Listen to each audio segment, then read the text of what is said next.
Salam sepak bola, salam olahraga. Kita kembali lagi, kita akan membahas tentang timnas Indonesia U23. Oke, kita akan membahas tentang timnas Indonesia U23 yang lanjutan Piala Asia U23, yaitu adalah timnas Indonesia dipastikan akan bertemu dengan Irak di perebutan juara 3 terbaik untuk yang lolos ke Olimpiade.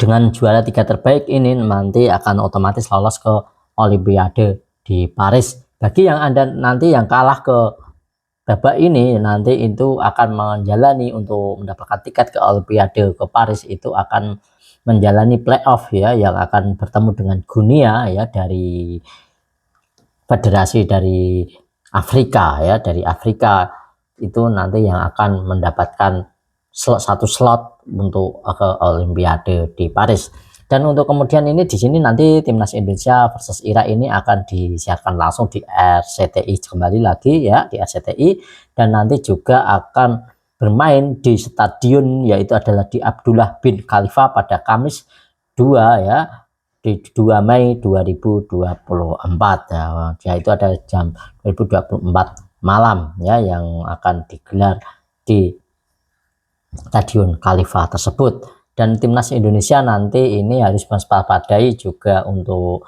timnas Irak, seperti yang kita ketahui kurang lebihnya timnas Irak senior dan juga timnas Irak dari U23 ini kurang lebihnya dengan tipikal yang sama, dengan permainan cepat, pressing tinggi juga ya, dengan sepertilah kita yang tahu yang di Piala Asia, karena ini juga pelatihnya juga Jesus Casas juga ya.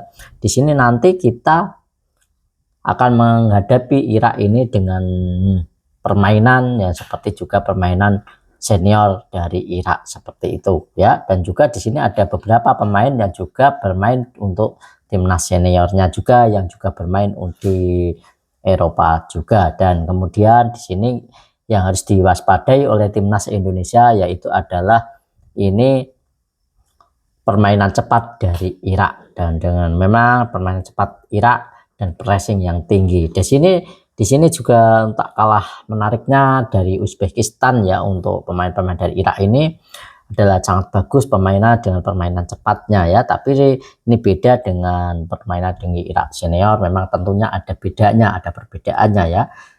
Nanti kita lihat seperti apa dan apa strateginya ya. Kemudian di sini juga untuk biasanya timnas dari Irak itu selalu memperkuat di lini tengahnya. Dan seperti yang saya konten-konten yang saya sebelumnya juga tentang membahas tentang timnas Indonesia versus Uzbekistan kemarin, ini juga yang seperti yang kita ketahui, untuk melawan Uzbekistan kita harus memenuhi di lini tengah, menguasai lini tengah, memperbanyak di lini tengah untuk menguasai jendela lapangan tengah. Tapi pada kemarin itu lini tengah kita mati total dan sangat tidak berfungsi, sehingga kita hanya bisa menyerang dari flank kiri saja, itu saja ya.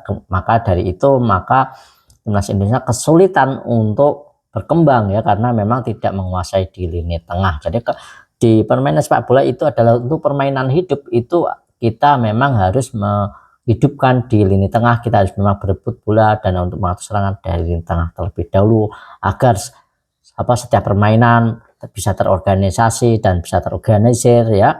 Itu kita bisa, kalau lini tengah ini kita bisa hidupkan, itu maka akan hiduplah juga untuk dari kita mau menyerang dari sisi sayap ataupun sayap kiri ataupun sayap kanan, itu pun bisa saja teratasi dengan mudah, karena memang kalau lini tengah ini kita menang dalam lini tengah, itu akan lebih, kolektivitas kita itu akan lebih hidup, lebih baik. Banyak sekali yang bisa kita ciptakan untuk kolektivitas yang ada di dalam lini tengah.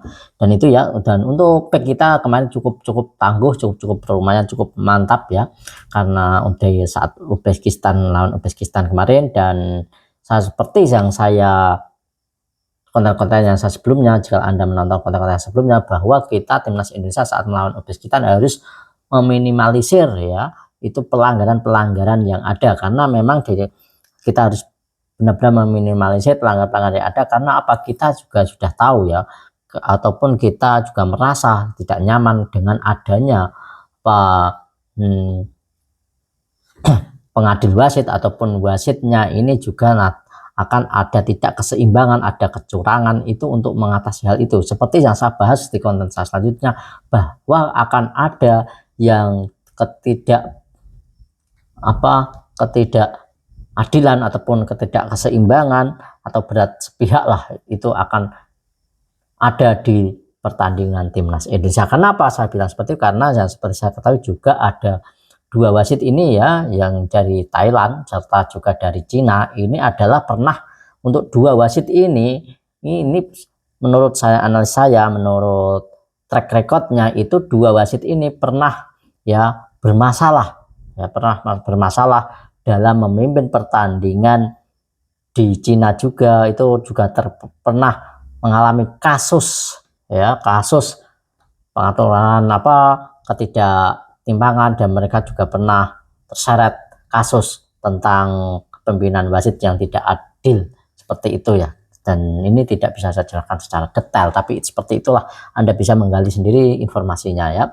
Dan itu yang saya tahu dari untuk 2 wasit ini, 2 wasit asal Cina dan juga asal Thailand yang memimpin pertandingan di Piala Asia U23 saat Indonesia versus Uzbekistan kemarin. Nah itu dia, dan ini yang harus kita memang waspadai dengan permainan cepat dari Irak. Nanti kita memang harus benar-benar harus menumpahkan titik darah penghabisan untuk melawan Irak. Harus benar-benar kita harus mampu tidak mampu, harus siap untuk mental kita lupakan yang lalu, yang kekalahan kita dengan Uzbekistan, harus menatap ke depan, kita menatap untuk melawan Irak ini, harus buat gol dan kita harus menang agar untuk lolos mudah, secara otomatis lolos ke Olimpiade Paris ya, seperti itu ya.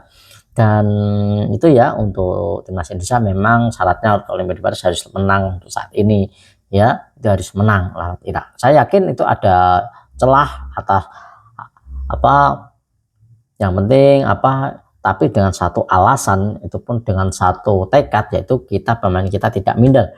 Karena memang dari kemarin kita juga memang permainan kita ada hidup. Saya lihat juga saat masuk pemain pun juga ini sudah nervous, dan seperti kata Sintayong juga memang kepercayaan diri ini menurun untuk kemarin itu ya, saat melawan Uzbekistan.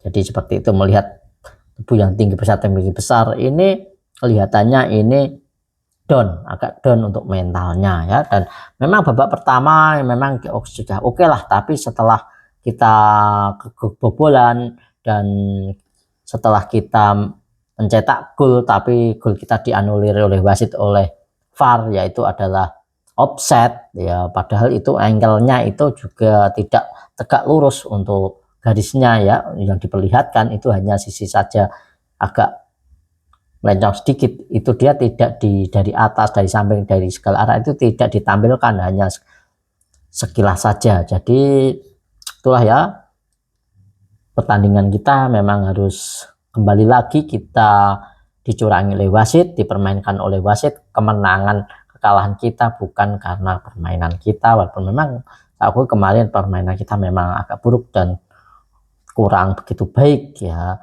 tapi kita kembali lagi, kekalahan kita selalu dicurangi wasit, dan saat kita akan menyerang ada saja itu permainan dihentikan oleh wasit ya, seperti pelanggaran dan lain sebagainya ya. Dan padahal kalau dari Uzbekistan melakukan pelanggaran itu dibiarkan saja ya. Jadi itu ya teman-teman, bagaimana menurut teman-teman semuanya pecinta sepak bola timnas Indonesia? Silahkan tulis di kolom komentar ya, seperti apakah Anda setuju dengan analisis saya? Silahkan tulis di kolom komentar, dan saya ucapkan terima kasih buat teman-teman semuanya yang sudah like, subscribe channel ini, serta menyalakan notifikasinya supaya tidak ketinggalan informasi terupdate dari Bang Parwi ini ya. Saya ucapkan banyak terima kasih, dan demikian penjelasan dari saya. Salam sepak bola, salam olahraga, dan jaya terus sepak bola Indonesia tentunya. Cahyo.